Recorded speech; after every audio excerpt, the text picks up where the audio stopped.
Hi everybody, welcome back to Fallout 4. We are in the Glowing Sea today. As you can see in the background, I just showed up the Atlantic offices. We do have a downed vertibird over there as well. And I just noticed that this spot is quite open and fairly clear, minus the debris. And I thought, why not put some kind of settlement here, because I think we can all agree that the Glowing Sea is underutilized in that regard, for obvious reasons. So I used the Conquest mod to put down a workshop. I've kind of tried to hide it in the ground here. So I'm going to make a settlement here, and I've actually just off screen been thinking about some ideas of what I can do and kind of a backstory of why a settlement would be here. So the first thing I'm going to do is just clear out this area just so we have a nice flat place to start building. And with the magic of television, we have cleared out the space. So it's a little bit more lumpy and hilly than I thought initially, but that's okay. We'll try and work with it. So this whole area, if I just jump in the build menu, so we do have a decent amount of space, but again, it is quite lumpy, not as flat as I thought it was going to be. We are going to stick some giant structure right in the middle here, I guess where it's most flat, and then we'll have to figure out how we're going to utilize the rest of the land. So I will skip the video when I start construction on the main structure, and then I'll kind of tell you what's going on here. Okay, about an hour has passed. You can see I've put down some power and water, and we have this thing. It's a pyramid. Let's go take a closer look. So this is obviously the entrance, and we are utilizing some of the, what is it? The Starlight driven projector screen walls, I think. I'm not sure I'll keep both. I think I'll just have one, because the idea is it's kind of salvaged. So yeah, we might just do one and just figure out something else to go on one of these walls. But as you can see, we have kind of the frames roughly placed out, and then just some rough pieces giving you the idea of kind of what it's going to look like. I did actually sort of sketch this out in Photoshop. It doesn't look exactly like this. I'll try and find it and put it up on the screen.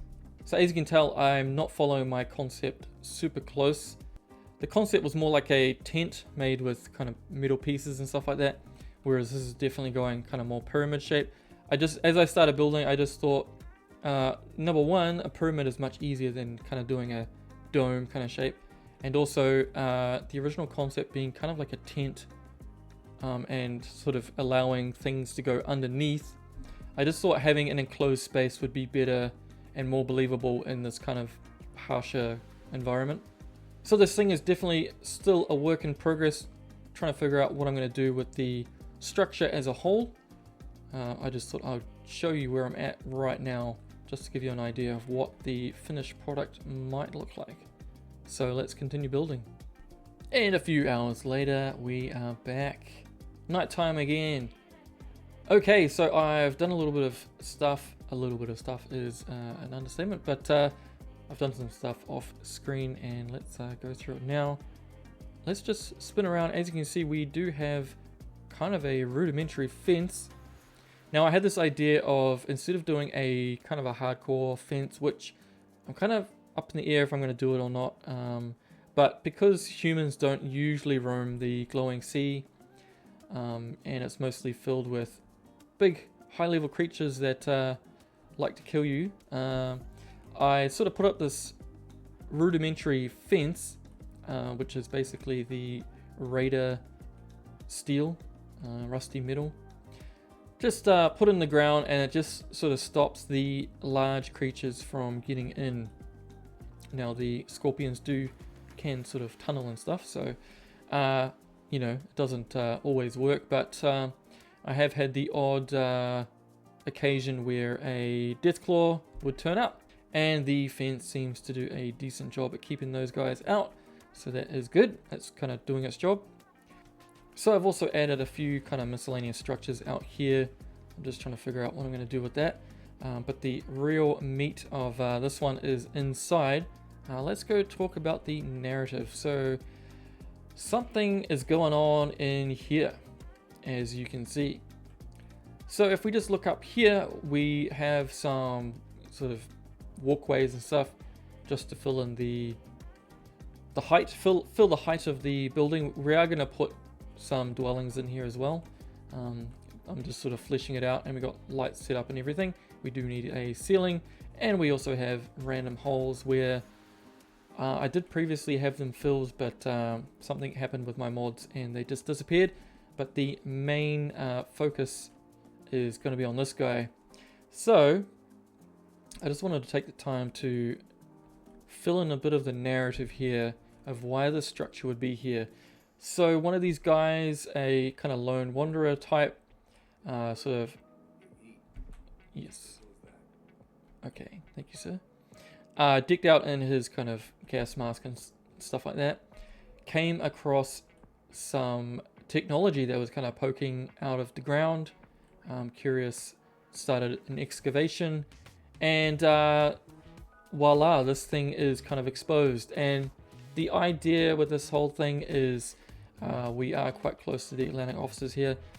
There was some kind of R&D facility here, and just before the war kicked off and the bombs started to drop, they, scientists or whoever, government or whatever, discovered a new type of energy power generation that was separate from nuclear. So this is not radiation in the way of kind of nuclear radiation.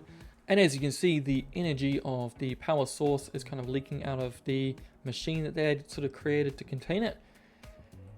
And the reason why people sort of have built the structure around it and are in this location is basically to guard it, because in my narrative the energy coming out of this thing basically sustains humans, so they don't need water or food, so they don't need to obviously produce crops or find clean water to drink. So it's kind of a sustaining energy that just being in its proximity keeps you alive, and you're not affected by radiation, or if you are, it's kind of like a healing effect. It basically just keeps you neutral, or at the base level. I don't know how to describe it, but no need for food or water. And so that is why they've built the structure around this thing to protect it, keep it safe, and also to guard it, so nobody can I guess kind of steal the energy from it.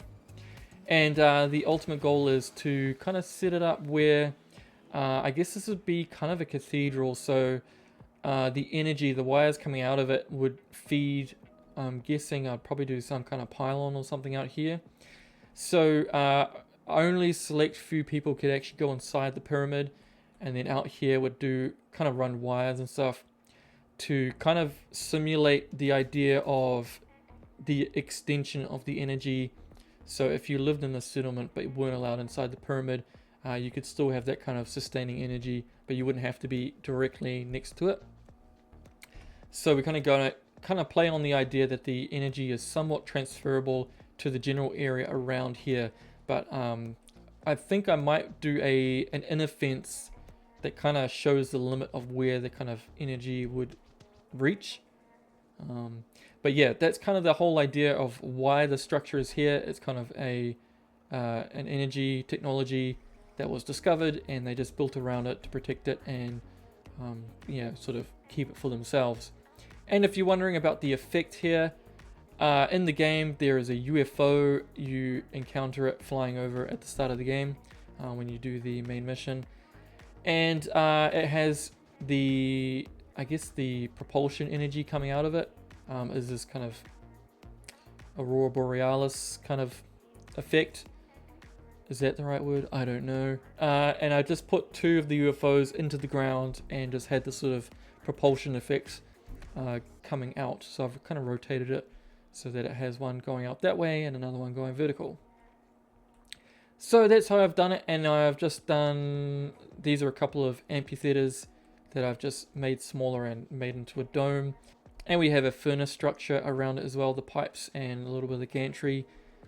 and we just put some effects to kind of indicate that there is some kind of energy that is transferable by these conduit wires.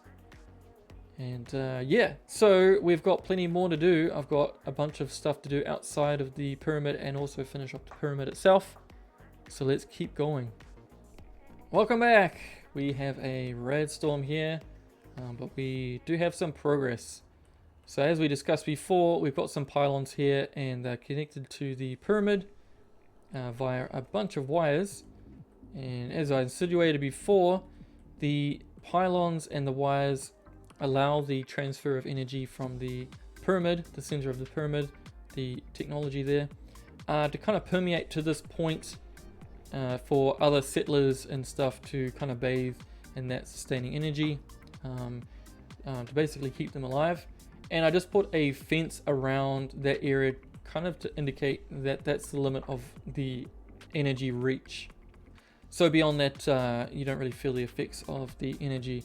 So that is why we have a fence, and also it doubles as extra protection, because I've kind of decided that this settlement will be somewhat neutral to outside parties, so there'd be trading and stuff. I'm going to put kind of a little bit of a town in this area between the two fences, and people from outside can come in and trade and do whatever, but they're not allowed inside within this fence. Only settlers that are from the settlement can do that, because obviously they want to try and protect the energy source and the technology.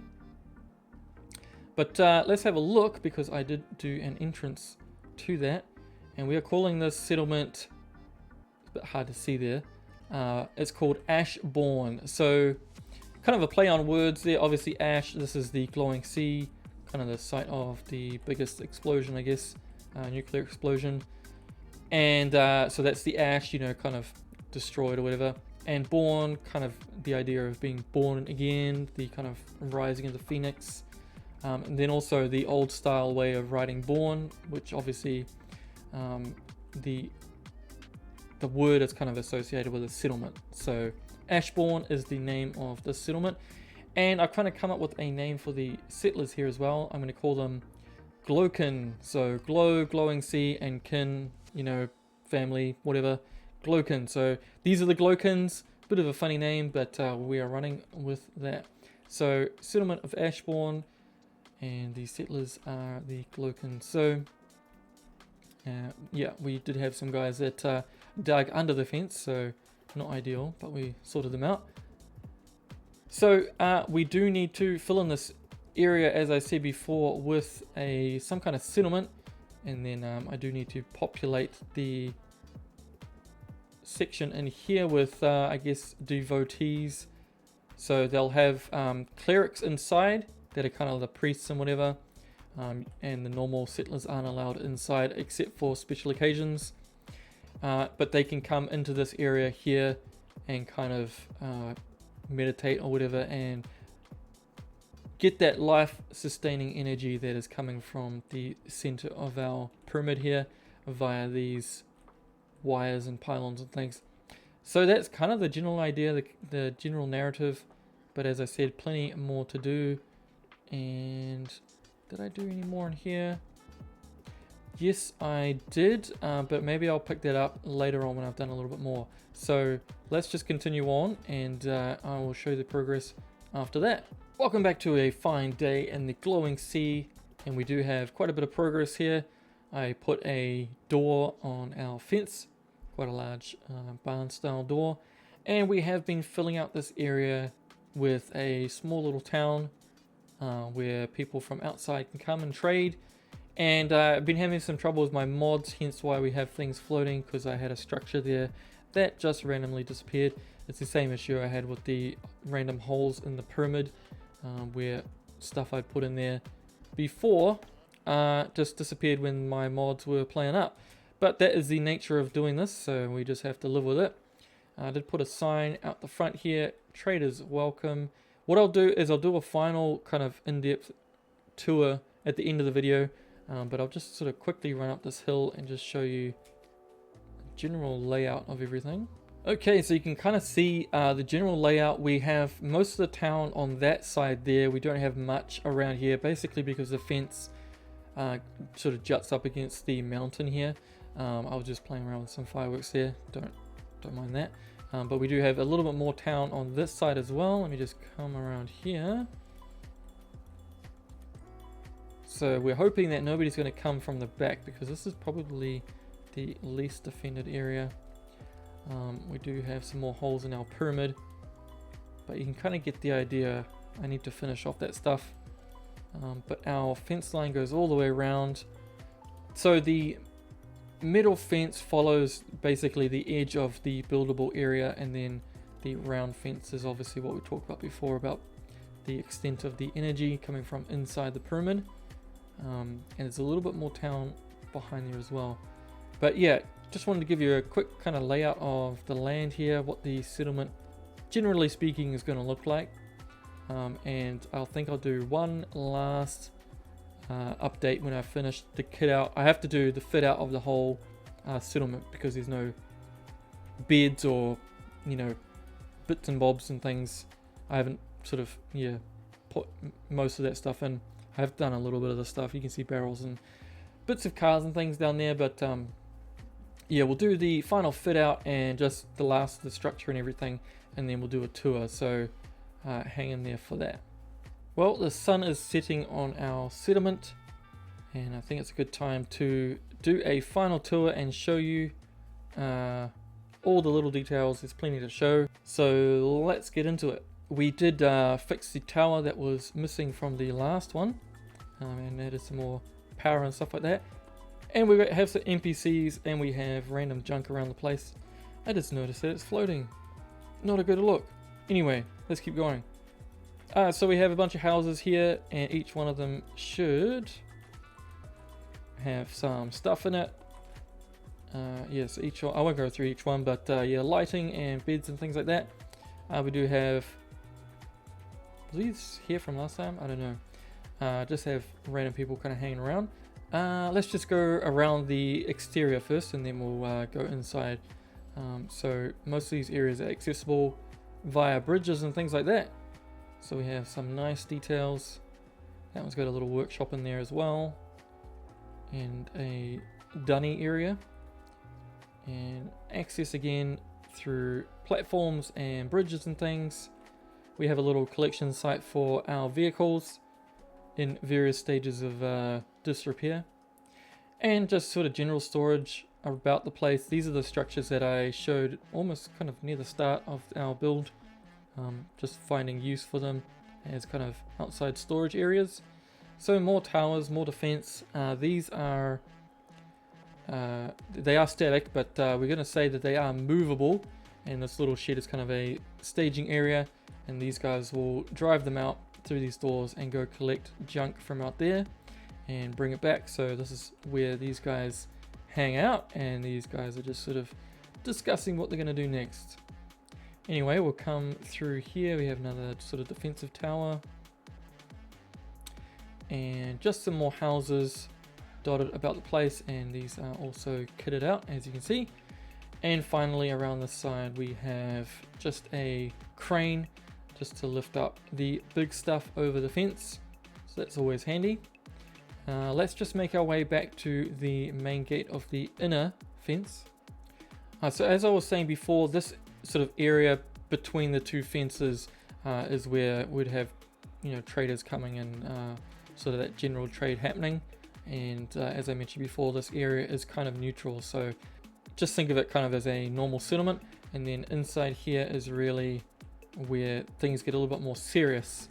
So we come through the gate here, and as I said before, this section between the pyramid and the fence is the extent of where the energy goes.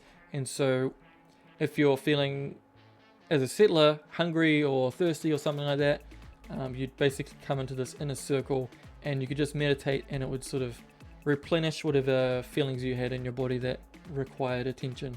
So if you were damaged by radiation and stuff like that, or you're hungry or whatever, you'd basically go back to zero again. So this is why we have kind of like these little tents set up and seating areas, so that they can just come and sit and meditate. and just get back to where they need to be physically. And the reason for the masks and everything is basically because of the storms and things, just keeping the dust out of your face, because the radiation isn't a problem with these pylons and things drawing out the energy. They don't have to worry about that. But if you spent too much time outside of this fence, then obviously it would start to affect you. So you do need to spend some time in this area. So as you can see, we do have tents around the exterior between the fences and stuff, and just a bunch of settlers just recharging essentially. And some more over here. And I think this is the last guy over here just hanging out by himself. And we are back to the main gate. So let's go inside. There's a lot to see in there. So we have these sort of do not enter and stop signs, because only the clerics, which are distinguished by the trench coat, the black trench coat, and these face coverings. So I'm going to call them clerics, Gloken clerics. And these are the only ones that are allowed inside whenever they want. And as I said before, special occasions people can come in, but yeah, usually you're not allowed in here. And we do have kind of a stage area and some pews and stuff, so during special occasions people can come and sit here. And we have a pulpit kind of thing, because yeah, I guess this is kind of a little bit like the Children of Adam. There is a kind of a religious element to this, and these other clerics are just sitting next to the structure, the machine, just really absorbing that energy. So that's what these guys are doing. I did have an animation kind of node for them doing the prayer thing, because there is an animation for that. But I noticed that they'd do it for a couple of minutes and then they'd just walk off and get stuck within this kind of wood structure. So I just decided to have them kind of sitting down and kind of in that little bit like a meditation pose, because this is a defense post node, so they won't move from the spot. So that kind of keeps them in place where I want them. And just an extra little detail, you can see the life-giving energy of this machine. I put kind of grasses and ferns around, just to show that it is having an effect on the general area as well. You know, allowing plants and stuff to grow in the glowing sea. So just a little detail there that kind of helps sell the general idea and the narrative. So if we come over here, this little structure over here is basically a relics center. So just in their sort of journeying in the glowing sea, if they find something that was particularly well preserved or interesting, that they would save it. And this is kind of like their relics, their treasure room. And there's a little toilet there as well. And over here we do have a little control room. This is basically the control room for the power to the external sites of the whole settlement. So it's not directly related to this, the main, kind of the maintenance of it. It's kind of more the power lines and pylons connected to it. And let's just go around here. So we have a section over here just for this guy to kind of play with general technologies and stuff, because obviously this is essentially limitless energy. So we do have people kind of experimenting and trying to figure out new ways of doing things. We have kind of a confessional kind of room here. We have a meeting space here. And if we come up here, this room here is, so the energy transfer from this thing over to here, it basically, this room, it's kind of like trading in energy. So we have a bunch of batteries here, and they can take the energy from this thing and charge up these batteries and essentially just sell the power to people outside of the settlement. So you know, if you had like a little settlement or something, you wanted to run electricity but you didn't have a generator, you could trade with these guys, and they could give you a charged up battery and you drop it off when it's discharged, do some more trading, and they would charge it back up for you. So this room is kind of like a I don't know how to describe it, but you get the idea. It's trading in energy basically.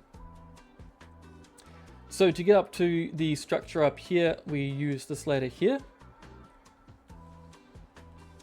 And when we get to the second level, we have dwellings and things. These dwellings are exclusively for the clerics and kind of guests of the clerics, not really the general settlers, because as I said before, the normal settlers aren't normally allowed to be in here. So this is just mostly for the clerics. So we have a bunch of little dwellings here, and there isn't any doors because they are kind of like a brotherhood type thing, so they're not so concerned with privacy. And if we come over here, we just have just another kind of viewing area, which with the effects and everything, it does look quite cool here in my opinion. And let's just go over to the other side because we do have a couple more levels here. So you just go to the end of this row and there is some steps here, and we can go up these other steps. So this platform, it is, we do have some posts and stuff going up to it, but we also have it suspended via chains, so they sort of go up into the roof. And this is another cleric room, and this bit here is we're taking energy from the machine itself up to here, and I guess this is kind of the gateway, if you kind of think of it like an ISP provider, if that's the right terminology, the gateway for the energy to leave the pyramid itself. So that's what this little station in here is for. And I can assign people to that as well. And then again, we just have one last home here as well. And finally, we do have a little viewing platform up here. And let's just quickly get to the top here. And so this is the highest point of the interior. That's the roof there.